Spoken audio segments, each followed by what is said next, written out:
Maranata, meus irmãos, tudo bem? Fale aqui comigo. Vamos meditar sobre o reino de Deus? Vamos lá.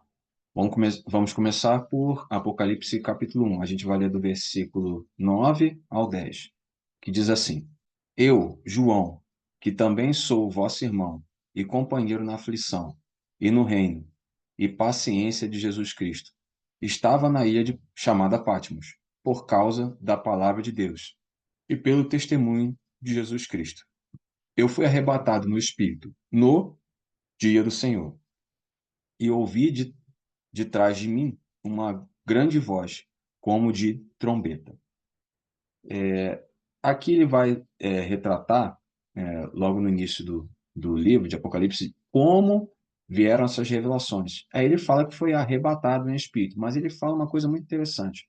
Ele foi transportado para fora do lugar onde ele estava e para fora do tempo onde ele estava. Por quê? Ele foi transportado para a segunda vinda, que é o dia do Senhor. Essa expressão dia do Senhor, ela se espalha por toda a Bíblia e ela faz referência à segunda vinda de Cristo. Mas por ela se espalhar, por vários textos da Bíblia, a percepção, aquilo que o Espírito Santo fez com que essas pessoas que registraram, né, percebessem do dia do Senhor, são percepções diferentes. Eles dão características diferentes. E a gente precisa juntar isso tudo para entender melhor do que se trata o dia do Senhor. Bom, quais outros textos têm isso? Um deles a gente vai ver nesse vídeo, que é Isaías, capítulo 2. A expressão dia do Senhor aparece no versículo 12. Para a gente poder entender melhor, o que a gente precisa fazer? Separar o capítulo 2 de Isaías em perícope. O que é isso? São os versículos que vão ser agrupados pelo fato deles falarem do mesmo assunto. Então, do versículo 1 ao 4, a gente tem uma perícope.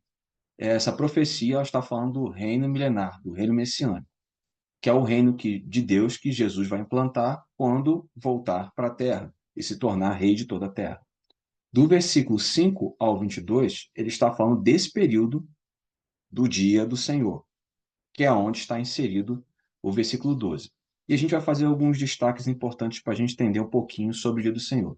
Vamos ler o versículo 6, que diz assim: Mas tu desamparaste o teu povo, a casa de Jacó, porque se encheram dos costumes do Oriente, e são agoreiros, como os filisteus, e associaram-se com os filhos dos estrangeiros.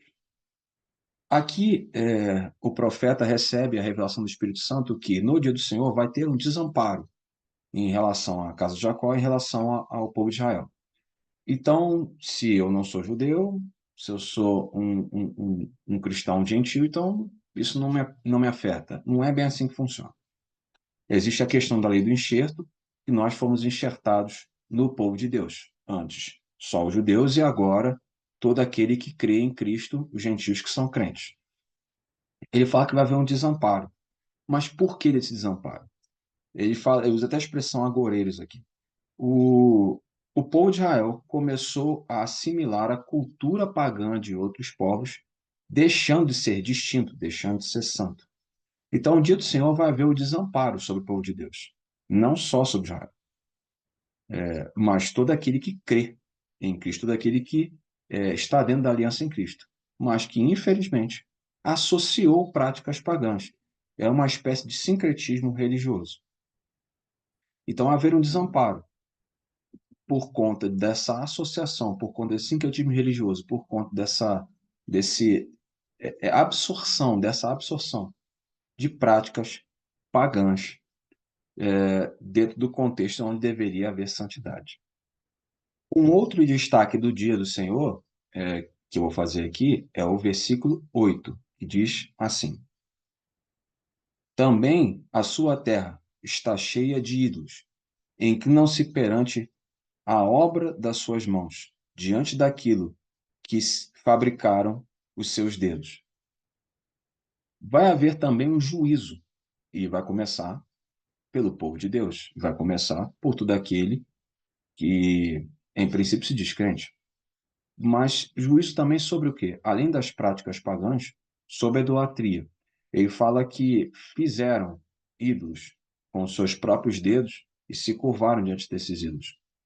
Ah, mas Diego, a gente não tem esse contexto de ídolo, de poste ídolo, né, de uma imagem. O problema não é a imagem. O problema é o que está por detrás dela, que é a prática idólatra. Então, no dia do Senhor, haverá juízo também, haverá uma disciplina também sobre o povo de Deus, tanto quem é judeu como quem é cristão, por conta da prática idólatra. É necessário que a gente perceba, irmãos, se por algum acaso a gente está entrando, a gente está caminhando em algo que vai nos colocar sob juízo, que vai nos colocar sob disciplina no dia do Senhor. O outro destaque que eu quero colocar aqui são os versículos 11 e 12, que dizem assim: Os olhos altivos dos homens serão abatidos, e a sua altivez será humilhada, e só o Senhor será exaltado naquele dia. Porque o dia do Senhor dos Exércitos será contra o soberbo e altivo, e contra todo o que se exalta, para que seja abatido. O dia do Senhor vai trazer também um amassar, né? Um humilhar, por conta do coração altivo. É necessário que a gente reflita, irmão, se por algum acaso a gente está caminhando dentro de um caminho de altivez, se a gente se ver mais do que é, se a gente se ver mais do que aquilo que Deus estabeleceu que nós sejamos, se o nosso coração está se enchendo de orgulho, se por algum acaso a gente está caminhando a partir de uma perspectiva orgulhosa de nós mesmos, porque o dia do Senhor vai chegar para nos abater. O dia do Senhor é glorioso? Sim, mas ele também carrega juízo dentro desse período. E a gente precisa refletir se por algum acaso, por qual caminho a gente está andando, em que situação a gente vai se encontrar no dia do Senhor. Vamos orar? Senhor Deus, nos ajude a detectar se por algum acaso nós estamos associando práticas que não são práticas estabelecidas pela tua palavra, que não são práticas estabelecidas pelo Espírito Santo. Se por algum acaso nós estamos absorvendo a cultura pagã daqueles que não têm nada a ver com a aliança em Cristo, e que isso pode estar afetando o nosso culto, a nossa vivência, a nossa maneira de viver. Se isso está afetando o nosso interior ao ponto de estarmos nos distanciando da santidade que nós devemos ter.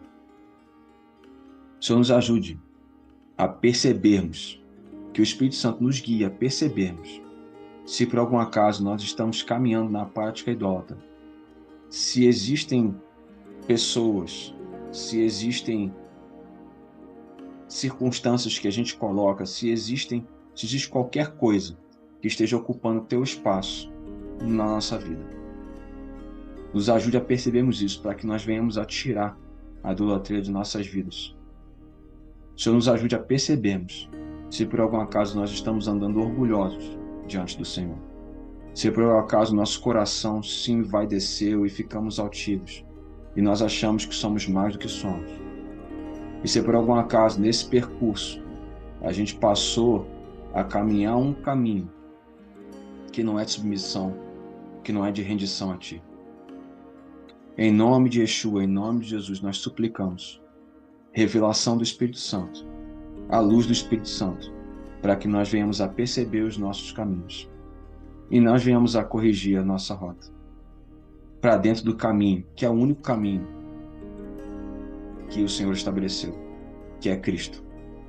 É o que nós pedimos, em nome de Yeshua, em nome de Jesus. Amém.